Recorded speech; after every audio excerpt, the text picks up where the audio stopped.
இயற்கையான டேட்ஸ், பாதாம், பிஸ்தா, cash and honey கொண்டு தயாரிக்கப்பட்ட lion date nut bites. Lion date nut bites. வழிபாட்டு தலங்களில் பக்தர்கள் காணிக்கையாக செலுத்தும் தலைமுடியை சீனாவுக்கு கடத்தியது தொடர்பாக வழக்கில் சென்னையில் அமலாக்கத்துறை அதிகாரிகள் சோதனையிட்டு வருகின்றனர்.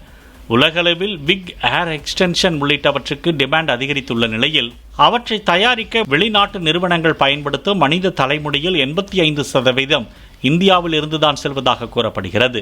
இந்நிலையில் தலைமுடிகள் அசாமின் கவுகாத்தி வழியாக மியான்மர், வங்கதேசம் மற்றும் நேபாளம் ஆகிய நாடுகள் வழியாக சீனாவுக்கு கடத்தப்படுவதாகவும் அதன் மூலம் கோடிக்கணக்கில் அந்நிய செலாவணி முறைகேடு நடைபெற்றதாகவும் அமலாக்கத்துறை கண்டறிந்து 2022ஆம் ஆண்டில் வழக்கு பதிவு செய்தது.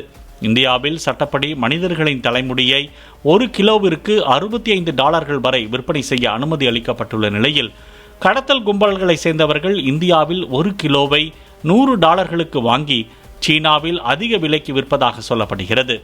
அதன் மூலம் கோடிக்கணக்கில் அந்நிய செலாவணி முறைகேடு நடைபெற்றதையும் அமலாக்கத்துறை கண்டுபிடித்தது.